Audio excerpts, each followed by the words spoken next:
Well, the Warriors close out the home schedule with a victory, improve to 6-4, assure a winning record on the season. And, the first half was fun. It turns out it was just an opening act. Yeah, this was a two-act play, that's for sure. And the second act, unlike a lot of plays, was better than the first half. But we saw a lot of just spectacular plays, great offensive execution from both teams in this game, running the football and even throwing the football in the second half, especially from Lake Erie. Yeah, and we saw some mistakes, and we saw each team capitalize on the other's mistakes. Let's look at the first half highlights first. Romello Brown, well, he did that 5 times today. You'll see that 4 more times during this highlight package. And Zazula, we talked about in the first half, the 2 turnovers led to 14 Lake Erie points. That was the first run right there. Andrews had a huge day in the secondary with 3 interceptions for Lake Erie. And this young man right here, I mean, what can you say about his performance today? Just unbelievable on the ground. Anthony Bilal, 29 carries, 270 yards. He had 4 touchdowns. Take a look at this. Another one right here. And again, once he got into the open field, you couldn't tackle him. Romello Brown was tough to tackle because he's so big, but Bilal was so tough to tackle once he got in the open field because he was so quick.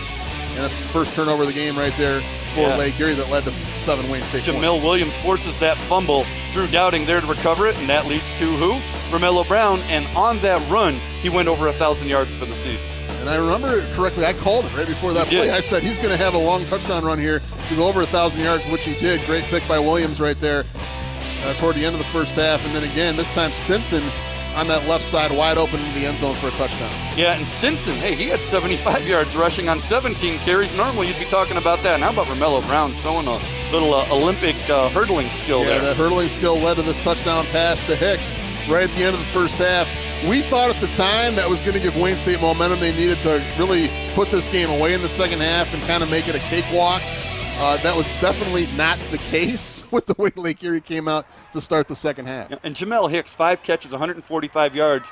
And I like the resiliency of right after he dropped a touchdown pass, the very next play, 17 yards and a first down, kept the drive going, and the Warriors eventually did get into the end zone. That's kind of what the entire team did today. They showed resiliency. They did, and the thing about that play toward the end of the fourth quarter, we'll see the highlights here in a minute, but they went right back to him. After he dropped the touchdown pass, they went right back to him. Here's Bilal. This was the first play from scrimmage in the second half. We're up here still kind of settling in from halftime, and he goes all the way to the end zone to cut it to a 7-point game. Well, if you think the first play of the third quarter was good, pretty soon you're going to see the first play of the fourth quarter, but we've got a couple of the Lake Erie highlights first. Just a little pass to Lindgren, one of the Lindgren twins that had a big day today, and watch them tiptoe the sidelines and stay in bounds for the touchdown. And you see right here the punting problems with a couple bad snaps for Wayne State and led to another Lake Erie score. Yeah, Banya's rolling out, and here's where we see little Johnny Football. Gets it to Kukwa. He gets into the end zone, and all of a sudden, if you're the Warriors, you're thinking, oh no, here we go. Yeah, Warriors came back. Yeah, they were down quite a bit in the second half. Another, kind of fortuitous bounce that went the way of the Storm, and you kind of thought up here, late third quarter, early fourth quarter, man, Wayne State let a big chance get away today with this game, but did a great job coming back. And another flip from, you're calling him Johnny Football, so I guess I will too. I don't want to, but I will. So we got to go with it. Into the end zone for a touchdown, and then Romello Brown back to work. Yeah, Romello Brown knows about getting in the end zone. He sniffed it out 5 times today, and Bilal again. Well, here's the play. That was the play right there that they blew the whistle on because the referees got faked out. It cost Lake Erie a touchdown. By the way, here's the first play of the fourth quarter. The longest offensive play in the history of Wayne State football. DJ Zazula to Garrett Wiska. The first time Garrett Wiska has ever touched the football on an offensive play in a Warrior uniform, and he takes it 97 yards for a touchdown. And look at the big man rumble all the way down the field. He'll be thinking about that the rest of his life. He's still catching his breath. And speaking of catching his breath, Anthony Bilal has to be 270 yards, got to the end zone that time, and again, this thing just went back and forth. Yeah, another Zazula. This is Hicks just taking it away from Andrews. That should have been an interception, but Hicks took it away. And then Romello Brown again, guess what? Yeah. Another 11-yard touchdown run. Hold on. Hicks was the stronger man on that play. That set up Romello Brown with that touchdown. And here's Romello following Wiska around end. And that turns out to be the game-winning touchdown. That put Wayne State up by 8. And, here's the touchdown to cut it to 2 points with 14 seconds left. Back across the body. And again, I thought they should have ran the same exact play on a 2-point conversion. They didn't, and watch Bilecki come over and take the ball away from Lindgren and close the game out with a Warrior 2-point win. We mentioned it during the game for Zach Bilecki. That's the last play on defense. that he'll ever have at Tom Adams Field. I think he was out there for that onside kick. But what a legacy to leave to make a huge play, a game-saving play. And you look at our primetime performers, we talked about them before the game.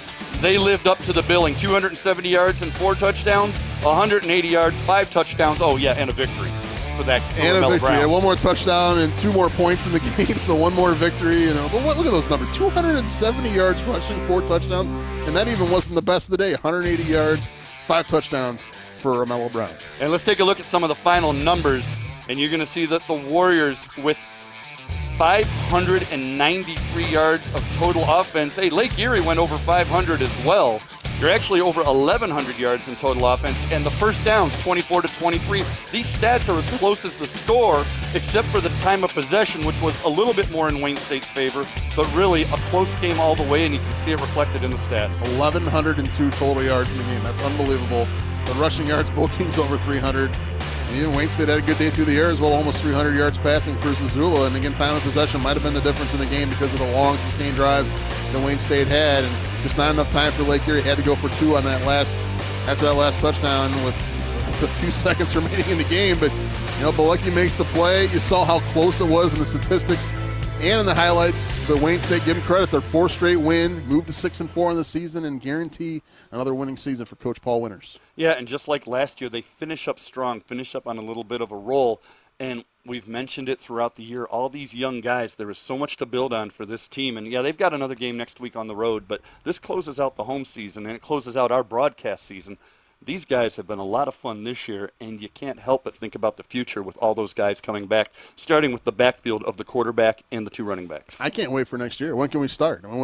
Hopefully it's September pretty quick because I can't wait to see this team play again next year. What a job of coming back after a rough start. Had some injuries early. We're playing a lot of young kids, but to win 4 in a row, hopefully they make it 5 next week at Hillsdale to end the season the right way, finish 7-4. That would be a heck of a record with the way the season started for the Warriors. Absolutely. And, hey, for those seniors, great careers to all of them. Congratulations and best of luck in the future as you get out of college and get into the real world. Hey, we've got basketball before we get back here for football next fall. We're going to start off in December, men's and women's doubleheaders. Rod Beard's not here, but he'll be part of basketball. But Rod's been a part of our broadcasts all year. So for Rod Beard, for Kevin Breckmacher, for Mike Johnson, our director, for Josh Hackela on the sidelines today, and for all of our hard-working crew who've done a great job all season, I'm Joe Abramson. Thanks for looking in. We'll see you for basketball.